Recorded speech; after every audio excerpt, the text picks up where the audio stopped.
దేశంలో ఇంకో 3 రాష్ట్రాల్లో కాంగ్రెస్ పార్టీ అధికారం కోల్పోతే కాంగ్రెస్ ముక్త్ భారత్ కాబోతుందని మెదక్ ఎంపీ రఘునందన్ రావు తెలిపారు. మెదక్, కరీంనగర్, నిజామాబాద్ ఎమ్మెల్సీ అభ్యర్థులను బీఆర్ఎస్ పార్టీ ఎందుకు నిలబెట్టడం లేదని ప్రశ్నించారు. కాంగ్రెస్ పార్టీకి ప్రజలు ఓట్లు వేసే పరిస్థితి లేదని తెలిపారు.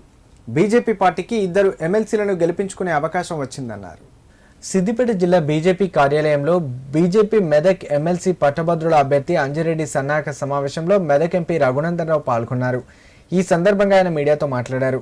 బీఆర్ఎస్ మీద ప్రజలు, ఉద్యోగులు కోపంగా ఉన్నారని, వాళ్లకు ఓట్లు వేసే పరిస్థితి లేదన్నారు. మాజీ ముఖ్యమంత్రి కేసీఆర్ ఉద్యోగుల విరమణ వయసును పెంచితే మళ్లీ రేవంత్ రెడ్డి మరో 4 ఏళ్లు పెంచి నిరుద్యోగుల నోటిబుక్క ఎత్తగొట్టడానికి చూస్తున్నారన్నారు.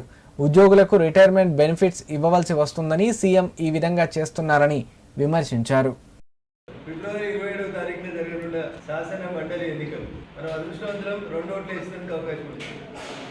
గ్రాడ్యుయేట్స్ ఎమ్మెల్సీ పక్షాన, టీచర్స్ ఎమ్మెల్సీ పక్షాన 2 అభ్యర్థులు మెదక్, కరీంనగర్, నిజామాబాద్, ఆదిలాబాద్ ఈ 4 ఉమ్మడి జిల్లాలకు సంబంధించి ఫిబ్రవరి 27వ తారీఖున 2 శాసన మండలి స్థానాలకు ఎన్నికలు జరగబోతా ఉన్నాయి. ఈ 2 ఎన్నికలలో గెలవడం అనేది భారతీయ జనతా పార్టీకి అవసరం, కార్యకర్తలైనటువంటి మనందరికీ అవసరం. ఎందుకు అవసరం, ఎందుకు మనకు మంచి అవకాశాలు ఉన్నాయంటే నాకంటే ఎక్కువ మీరు బాగా చెప్పగలుగుతారు. వాతావరణం అంతా కూడా గల్లీ నుంచి ఢిల్లీ దాకా అంతా కూడా మనకి పక్షాన్ని అనుకూలంగా కనబడతా ఉంది. ఎదురుగా మనకు పోటీలు ఎవరు పెద్ద కనబడతలేరు. కాంగ్రెస్ వాళ్ళు కనబడతలేరు.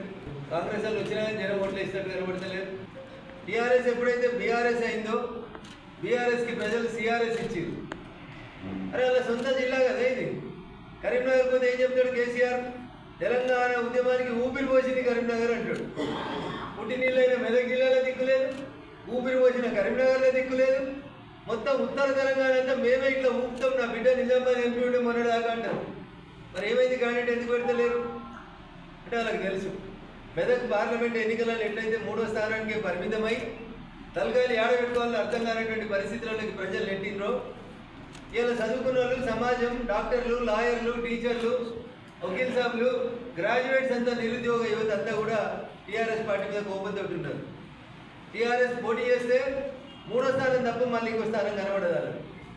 అందుకని మేము గెలుస్తాం, లోకల్ బాడీ మేమే గెలుస్తాం, పోటీ చేయరు అంటున్నాం. మేము వద్దంటలేము. మేము